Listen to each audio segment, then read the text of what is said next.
Halo semuanya, selamat datang di segmen analisa. Salah satu hal yang saat ini sedang menjadi pro kontra di masyarakat adalah terkait dengan salah satu dari 3 CCTV yang sudah beredar di masyarakat terkait dengan meninggalnya seorang diplomat Indonesia di kos-kosannya di kawasan Kemang, Jakarta. Ini adalah video pada saat penjaga kos-kosan yang sudah dikonfirmasi oleh keterangan Kabid Humas Polda Metro Jaya Kombes Ade Arisyam Indradi yang bernama adalah Siswanto yang mengaku saat ini beliau itu cukup stres curhat ke salah satu rekannya bernama Andi yang merupakan pengurus toko juga kenal dengan wilayah tersebut teman-teman. Jadi dari keluhannya ini katanya Siswanto ini cukup stres karena diperiksa berkali-kali oleh penyidik bahkan didatangi dijemput di rumahnya dengan sejumlah orang entah apakah itu polisi atau enggak. Nah, itu cuma dari segi yang sifatnya adalah hukum di Indonesia.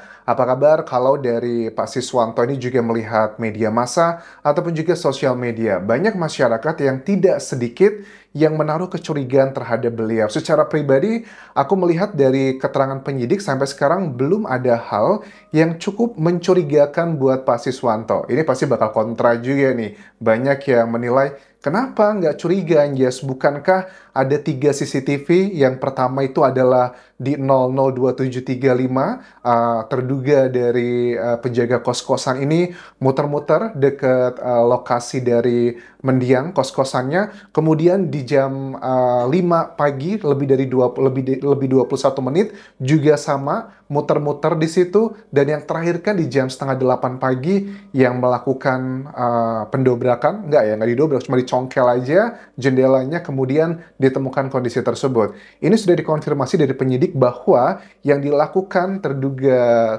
uh, penjaga kos-kosan ini semuanya adalah perintah atau permintaan dari sang istri ya. Jadi secara pribadi aku melihat adakah keuntungan dari beliau di sini, tapi nggak masalah. Namanya juga sedang dalam proses penyidikan. Kita terbuka dengan banyak kemungkinan dan kita bahas poin-poin kecurigaan pertama dari sejumlah netizen di sini. Yang pertama adalah di menit setengah 8 pagi, sekitar jam berapa nih? 7.30-an ya. Itu kan ada momen pada saat Pak Siswanto ini dugaannya namanya gitu yang ngebuka salah satunya itu sedang mencongkel jendelanya. Nah, banyak netizen tuh yang salah fokus. Coba Anjus dicek lagi detail di video tersebut. Itu kayak ada gerakan. Gerak-gerakannya seperti apa? Coba kita lihat secara sekilas ini. Oke. Apakah itu gerakan kena angin atau gerakan karena tercoba dibuka dicongkel dari jendela tersebut? Coba kita lihat secara slow motion. Secara slow motion yang banyak kalian kirimkan ini videonya di akun TikTokku teman-teman. Tapi dari congkelan ini juga aku harus menyampaikan secara utuh ya. Maksudnya gimana? Ada sebagian netizen aku baca di komentar bilang begini, kok ini dari penjaga kos-kosannya langsung mencongkel jendelanya sih, nggak diketok-ketok dulu? Kan sudah kita bahas di video pertama, teman-teman. Awalnya adalah diketok-ketok dulu nih sama 2 orang yang ada di depan kos-kosannya mendiang. Diketok-ketok nggak dibuka, setelah nggak dibuka, baru mencoba beralih ke jendela tersebut. Nah, di jendela pun juga ada isu lainnya nih, sebagian netizen bilang bahwa waduh, masa seorang diplomat yang ngekos di tempat yang cukup elit gitu kategorinya karena kos-kosan eksklusif di kawasan tersebut, keamanan tinggi, pakai smart lock door, tapi kok jendelanya gampang banget terbuka. Ya, aku rasa sih bukan hal yang sulit-sulit banget ya buat mendongkel pintu jendela tersebut, karena kan ya Siswanto ini juga bekerja di kos-kosan tersebut, sudah mengetahui dan mungkin sudah punya pengalaman dengan case-case yang seperti ini, tapi kita nggak tahu case-nya apa. Oke, langsung aja kita lihat adalah slow motion pada saat adanya pencongkelan tersebut, teman-teman. Yang diduga, kayak narasinya yang aku baca, ini jelas masih ada orang di dalam. Kenapa? Karena kalau asumsi Gordon bergerak karena terselip di jendela, tapi faktanya Gordon bergerak sebelum dibuka di jendela. Sebelum jendela dibuka. Masa? Jendela, oke. dicek, di brightening, dijelasin. Nah, indikasinya sih dari sebagian netizen ini meyakini bahwa pada saat dilakukan pembukaan tersebut katanya masih ada orang di dalam. Tetapi kan kalau kita lihat dari video yang 1 menit, pada saat dibuka tersebut, ya ada kan salah satu orang dewasa di sini, dia juga selalu standby membuat rekaman lewat handphonenya.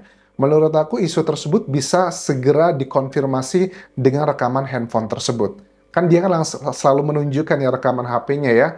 Pada saat sudah terbuka, awalnya kan mencoba membuka uh, pintunya dengan kartu smart door lock-nya, tapi nggak berhasil. Nah ini udah berhasil dibukanya.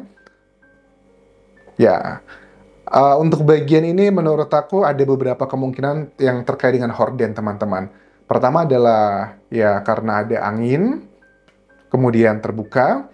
Yang kedua adalah karena mungkin ada getaran-getaran dari jendela tersebut yang sedang dibuka, makanya tergeser. Atau yang ketiga ya seperti keyakinan dari sebagian netizen yang meyakini bahwa dugaannya masih ada orang di dalam tersebut. Oke, jadi ada beberapa hal yang aku baca. Ada sebagian itu yang menaruh kecurigaan terhadap Pak Siswanto ini, yang diduga adalah sebagai penjaga kos-kosan. Sampai sekarang sangat kecil ya, aku ada kemungkinan buat mencurigai beliau, karena ya biasanya kalau memang seandainya gitu, jika seandainya kasus dari Arya Daru Pangayuran ini adalah sengaja dihabisi oleh orang lain, kan pada umumnya pelakunya itu adalah orang-orang dekat ya karena mungkin sakit hati, atau karena mungkin adalah ada yang diuntungkan, itu kan biasanya pada umumnya ke situ ya teman-teman. Tapi kalau aku lihat sih kebanyakan adalah karena sakit hati. Kalau perampokan kan jelas dapat dikonfirmasi tidak, karena tidak ada barang-barang yang hilang di situ. Oke, ini sudah semakin ngebuat kita, menurut aku banyak tereliminasilah hal-hal yang secara pribadi apakah ini mengarah ke penjaga kos-kosannya. Sampai sekarang aku lihatnya masih kecil sekali potensinya karena dia hanyalah sebagai alat ya. Oke, bagian berikutnya adalah sudah dikonfirmasi mendiang itu hanya diminta oleh sang istri. Tinggal di cross check aja lewat data digital lewat handphone karena istrinya kan di Jogja ya. Dan istrinya juga aku yakin sudah memberikan keterangan penyidik kenapa sampai sebegitunya panik kepada suaminya. Padahal kan kalau kita lihat komunikasi terakhir keterangan dari penyidik adalah jam 9 malam, pukul 21.00 itu adalah komunikasi terakhir antara istri dan juga sang diplomat. Dan kita juga lihat di CCTV yang beredar, ini ada dari Arya Daru yang terlihat di pukul 23.24.53. Artinya dari jam 9 menuju ke jam setengah 12, itu kan sekitar 2 jaman. Coba kita lihat videonya teman-teman. Dan katanya kan istrinya nggak bisa menghubungi lagi. Bahkan di video berikutnya kan yang beredar sekitar jam setengah satuan pagi, yang ada dugaannya penjaga kos-kosan tuh ngecek lagi mondar-mandir, kan hitungannya sangat kecil sekali gitu loh. Maksudnya kalau memang dari mendiang ini jam setengah 12 tersebut berniat menghubungi istrinya, kenapa nggak dihubungi di situ gitu loh? Kan masih tertangkap kamera lagi keluar.